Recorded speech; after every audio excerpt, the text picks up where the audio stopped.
Hi friends, welcome to Sandhya Prakash life style Tamil. இன்றைக்கி நம்ம பார்க்க போகிறது ப்ளவுஸ் ஸ்டிச்சிங் வீடியோ தான், பார்ட் 2. போன வீடியோவில் பார்த்தீங்கன்னா ப்ளவுஸ் பேக் பார்ட் ஸ்டிச்சிங் பண்ணியிருப்பேன். இது வந்து ஃப்ரண்ட் பார்ட் ஸ்டிச் பண்ணிகிட்ருக்கேன். ஃப்ரண்ட் பார்ட் பார்த்தீங்கன்னா மெயின் கிளாத்தோட நல்ல பக்கத்து மேலே லைனிங் கிளாத் வச்சு நெக்கு தான் ஃபஸ்ட்டு ஃபினிஷ் பண்ண போகிறோம். நெக்கு அடிச்சுட்டு திருப்ப போகிறோம். ஃபஸ்ட்டு நெக்கு அடிச்சுட்டு அதுக்கப்புறமா எக்ஸ்ட்ரா கிளாத்தெல்லாம் கட் பண்ணி எடுத்துட்டு அந்த 1/4 இன்ச்சு கேப் விட்டு தான் கட் பண்ணி எடுக்க போகிறோம் நெக்கு. அதில் வந்து நாச் போட்டுக்கலாம். நாச் போட்டால் தான் அந்த ரவுண்ட் ஷேப் நமக்கு கரெக்டாக திரும்பி வரும். ஓகே, இப்போ திருப்பிட்டு அதுக்கப்புறம் அந்த கிளாத்தை ஃபோல்ட் பண்ணி அதுக்கப்புறம் நெக்கு ஃபினிஷிங் லைனு கரெக்டாக அடிச்சுக்கலாம். அதாவது மேலே ஒரு ஸ்டிச் போட போகிறோம். அதுக்கப்புறமா லைனிங்கும் லைனிங்கும் மெயின் கிளாத்தும் வந்து அட்டாச் பண்ணி ஸ்டிச் போட்டுட்டு எக்ஸ்ட்ரா கிளாத்தெல்லாம் கட் பண்ணி எடுக்க போகிறோம்.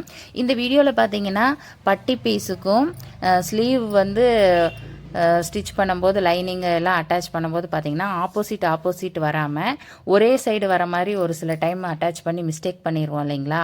அதுக்கு ஒரு சின்ன டிப்ஸை நான் ஷேர் பண்ண போகிறேன். அதாவது பட்டியும் ஸ்லீவும் ஒரே சைடு இல்லாமல் ஆப்போசிட், அதாவது ஸ்டார்டிங் ஸ்டேஜில் அந்த ப்ராப்ளம் வரும் எல்லாருக்கும். அதுக்கு ஒரு சின்ன டிப்ஸ் நான் ஷேர் பண்ணியிருக்கேன். வீடியோவை ஃபுல்லாக ஸ்கிப் பண்ணாமல் பாருங்கள். அப்போ தான் வந்து அந்த டிப்ஸை வந்து நீங்கள் முழுசாக எடுத்துக்க முடியும். ஓகே, இப்போ லைனிங் அட்டாச் பண்ணிவிட்டு அந்த எக்ஸ்ட்ரா கிளாத்தெல்லாம் வந்து கட் பண்ணி எடுத்துக்கலாம். அதுக்கப்புறமா வந்துட்டு டாட் பிடிச்சிட்டு அதுக்கப்புறமா தான் பட்டிக்கு போக போகிறோம். ஏன்னா ஃப்ரண்ட் பார்ட்டில் வந்து அந்த டாட்டு தாங்க மெயினான விஷயம். டாட் வந்து நான் மார்க் பண்ணும்போதே வந்து அந்த மெயின் டாட்டுக்கு கிளாத்து கரெக்டாக நாச்சு எல்லாம் கட் பண்ணிவிட்டு லைன் போட்டு தான் நான் மார்க்கே பண்ணியிருப்பேன். ஏன்னா அதை வச்சு தான் பட்டியே நான் மார்க் பண்ணியிருப்பேன். என்னோடய கட்டிங் வீடியோ பார்த்தீங்கன்னா உங்களுக்கு தெரிஞ்சிருக்கும். அதனால் இது வந்து அந்த மெயின் டாட்டு தான் ஃபஸ்ட்டு நம்ம ஸ்டிச் பண்ண போகிறோம். ஒரு 3 இன்ச்சு லென்த்துக்கு கரெக்டாக நான் போட்ட நாச்சு அந்த லைனெல்லாம் எனக்கு தெரிஞ்சிச்சு. அதனால் மார்க் பண்ணிவிட்டு கரெக்டாக அடிச்சிட்டேன். அதுக்கப்புறமா அந்த நெக் சைடு வரும் இல்லைங்களா, அதாவது கொக்கி பட்டியெல்லாம் வைப்போமே அந்த சைடு பார்த்திங்கன்னா ரெண்டையும் சரிசமமாக வச்சுட்டு சென்டர் பாயிண்டில் ஒரு 1/4 இன்ச்சில் 2.5 இன்ச்சு உயரத்துக்கு ஒரு டாட் பிடிக்க போகிறோம். எல்லாமே வந்து லைன் போட்டு பண்ணும்போது நமக்கு கொஞ்சம் ஈஸியாக இருக்கும். அதுக்கப்புறமா அந்த மெயின் டாட் பிடிச்சோம் இல்லைங்களா, அதை பிடிச்சிட்டு அதுலேருந்து அப்படியே மடிஞ்சு வருது பாருங்கள் ஷோல்டர்கிட்ட. அந்த இடத்த வந்து ஒரு 4.5 இன்ச் ஹைட்டுக்கு ஒரு 1/4 இன்ச்சு கேப்பில் ஒரு டாட் பிடிக்க போகிறோம்.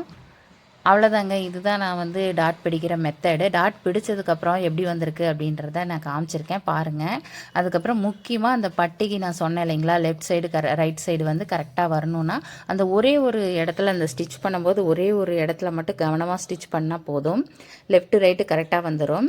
அதுக்கு முன்னாடி நம்ம அந்த கொக்கி பட்டி காஜா பட்டியெல்லாம் ரெடி பண்ணிக்கலாம். அதுக்கு வந்து 2 இன்ச்சு கேப்பில் ஒரு கிளாத்து அகலத்தில் கிளாத் வந்து ரெடி பண்ணியிருக்கேன். அது கொக்கி வைக்கிறதுக்காக டபுள் சைடு ஃபோல்ட் பண்ணி ஒரு ஸ்டிச்சும், காஜா வைக்கிறதுக்காக ஒரு சைடு மட்டும் ஃபோல்ட் பண்ணி ஒரு ஸ்டிச்சும் போட்டு எடுத்துக்கலாம். ஓகே, எடுத்து அது தனியாக வச்சிடலாம். ஏன்னா அது பட்டி எல்லாம் ஜாயின் பண்ணதுக்கப்புறம் தான் நம்ம கொக்கியெல்லாம் வைக்க போகிறோம். அதனால் அது தனியாக வச்சுட்டு அடுத்தது பட்டி பீஸ் எடுத்துக்கலாம். பட்டி பீஸில் பார்த்திங்கன்னா மெயின் கிளாத்தோட நல்ல பக்கத்து மேலே ஒரு பட்டி மட்டும், அதாவது மொத்தம் 4 கிளாத் வந்து கட் பண்ணியிருப்பேன்.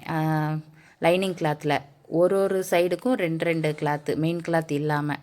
மெயின் கிளாத்தோட நல்ல பக்கத்து மேலே 2 பட்டியை வச்சு அடித்தாச்சு. அதை அடிச்சுட்டு கட் பண்ணி எடுக்காமல் அப்படியே விட்டுட்டு, இது தாங்க அந்த முக்கியமான பிளேஸு. இது கொஞ்சம் கவனமாக பாருங்கள். இது என்னென்னு பார்த்தீங்கன்னா பின்னாடி பக்கம் தான் லைன் இருக்குது. ஆனால் நான் அதை விட்டுட்டு முன்னாடி பக்கம் ஏன் லைன் போடுறேன்னா, அந்த பட்டி அடிச்சிருக்கோம் பார்த்தீங்களா, அது வந்து இந்த கொக்கி பட்டியோட முன்னாடி பக்கம் முடிஞ்சிருக்கு. அது எந்த சைடு ஃபினிஷ் பண்ணியிருக்கிறோமோ அதே சைடு ஆரம்பித்தோம்னா தான் இந்த ஆப்போசிட்டில் இது வரும். இந்த ஒரு இடத்துல மட்டும்தாங்க இதை கவனமாக பார்த்து அடிச்சிட்டோம்னா போதும். உங்களுக்கு புரியும்னு நினைக்கிறேன்.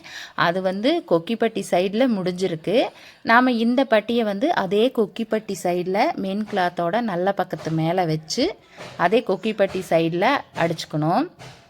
அது எப்படி கண்டுபிடிக்கிறதுனா, அந்த சென்டரில் கம்மியாக இருக்குது பார்த்தீங்களா, அதுதான் கொக்கிப்பட்டி சைடு. அடிச்சிட்டோம்னா இந்த ஒரு இடத்துல கவனமாக அடிச்சிட்டோம்னா போதுங்க, கரெக்டாக ஆப்போசிட் கரெக்டாக வந்துடும். இந்த ஒரு இடத்துல மட்டும் மிஸ்டேக் பண்ணாமல் அடிச்சிட்டா போதும். அது பாட்டுக்கு தனியாக எடுத்து வச்சுட்டு ஃபினிஷ் பண்ணிக்கலாம் ஒரு பட்டியாக. அப்படியே ஃபோல்ட் பண்ணி மேலே வந்து பதிவு தையல் மாதிரி போட்டுக்கலாம். ஏன்னா அப்போ தான் அது கரெக்டாக நிற்கும் இல்லைங்களா, அதனால் போட்டுட்டு அப்புறம் உள்பக்கமாக திருப்பி லைனிங்கோட பட்டி லைனிங் கிளாத்து மெயின் கிளாத்து எல்லாம் அட்டாச் பண்ணி ஒரு ஸ்டிச் போட்டுட்டு அதுக்கப்புறம் எக்ஸ்ட்ரா இருக்கிற கிளாத் எல்லாம் கட் பண்ணி எடுத்துக்கலாம். அதே மாதிரி அந்த பட்டியும் ரெடி பண்ணிக்கலாம். நான் சொன்னேன் பார்த்தீங்களா, அந்த ஒரு இடத்துல மட்டும் அது எந்த பக்கம் முடியுதோ அதே பக்கம் கண்டினியூ பண்ணணும். ஸ்லீவுக்கும் அதே மாதிரி தான். ஸ்லீவ் வரும்போது நான் சொல்கிறேன்.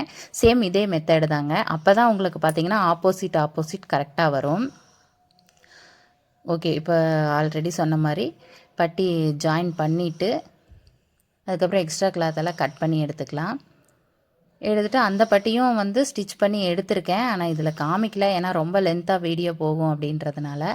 ஓகே, ஃபினிஷ் பண்ணியாச்சு. அது ஒரு ஓரமாக இருக்கட்டும். அதுக்கப்புறம் ஸ்லீவ் எடுத்துக்கலாம். பாருங்கள், இப்போ கரெக்டாக ஆப்போசிட் சைடில் வந்திருக்கு. ஃபினிஷ் பண்ணிட்டும் காமிச்சிருக்கேன். இப்போ ஸ்லீவ் பார்த்திங்கன்னா அதே மாதிரி தான், ஒரு ஸ்லீவ் மட்டும்தான் எடுத்திருக்கேன். இப்போது மெயினாக இந்த ஒரு இடத்துல நீங்கள் முக்கியமாக கவனிக்கணும். அப்போ தான் உங்களுக்கு ஸ்லீவ் ஆப்போசிட் லெஃப்ட்டு ரைட்டுங்கிறது கரெக்டாக வரும். இல்லைன்னா ஒரே சைடாக தைச்சிட்டோம்னா மறுபடியும் பிரித்து தான் அடிக்கணும். இந்த ஒரு இடத்துல கவனமாக பண்ணிட்டா போதும். இப்போ மெயின் கிளாத்தோட நல்ல பக்கம் மேலே லைனிங் கிளாத் வச்சு அதுக்கெல்லாமே லைன் போட்டிருக்கேன் பாருங்கள், 1/2 இன்ச் கேப்பில். அந்த லைனில் ஸ்டிச் போட்டுட்டு இப்போ இதையும் கட் பண்ணி விடலை. இப்போ இந்த ஸ்லீவ் பார்த்திங்கன்னா ஃப்ரண்ட்டு சைடு முடிஞ்சிருக்கு. அதாவது ஃப்ரண்ட் சைடு எப்படி கண்டுபிடிக்கிறதுனா குடஞ்சி கட் பண்ணியிருப்போம். அதனால் அதே மாதிரி ஃப்ரண்ட் சைடு முடிஞ்சிருக்கு. ஆப்போசிட் ஸ்லீவும் ஃப்ரண்ட் சைட்லேருந்து ஆரம்பிக்கணும். அதை கொஞ்சம் கவனமாக பார்த்துட்டா போதும். அதே மாதிரி மெயின் கிளாத்தோட நல்ல பக்கம் மேலே ஃப்ரண்ட் சைடு வச்சு முன்பக்கம், அதாவது முன்பக்கம் கை இருக்கிற மாதிரி வச்சு, அது எதில் பின்பக்கம் முடிஞ்சால் பின்பக்கம் இருந்து ஆரம்பிக்கணும், முன்பக்கம் முடிஞ்சால் முன்பக்கம் இருந்து ஆரம்பிக்கணும். அப்படி ஆரம்பித்து இந்த ஒரு இடத்துல மட்டும் கவனமாக ஸ்டிச் பண்ணி எடுத்துட்டோம்னா போதுங்க. அதுக்கப்புறமா ஸ்லீவ் ஃபினிஷ் பண்ணிவிட்டு பார்க்கும்போது ஆப்போசிட்டில் கரெக்டாக வந்துடும். ஒரு ஸ்லீவ் எடுத்து தனியாக வச்சுட்டேன். ஒரு ஸ்லீவ் மட்டும்தான் ஃபினிஷ் பண்ணிவிட்டு அப்புறம் அதை எடுத்துக்கலாம், ஒன்றும் ப்ராப்ளம் வராது. இப்போ பார்த்திங்கன்னா ஸ்லீவ் வந்து ஓப்பன் பண்ணி விட்டு அந்த லைனிங் கிளாத் மேலே அடிச்சுட்டு திருப்பி ஒரு ஸ்டிச்சு போட்டுக்கலாம்.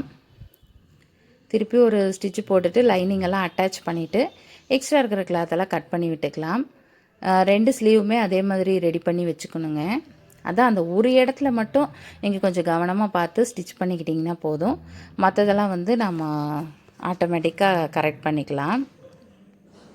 ஓகே, இந்த வீடியோவில் பார்த்தீங்கன்னா அந்த பட்டியும் ஃப்ரண்ட் பார்ட்டு எல்லாம் அட்டாச் பண்ணுறது இதெல்லாம் வந்து ஃபினிஷிங் வரைக்கும் காமிச்சிருக்கேன். மீதி இருக்கிற வீடியோலாம் வந்து நெக்ஸ்ட் வீடியோவில் அப்லோட் பண்ண போகிறேன்.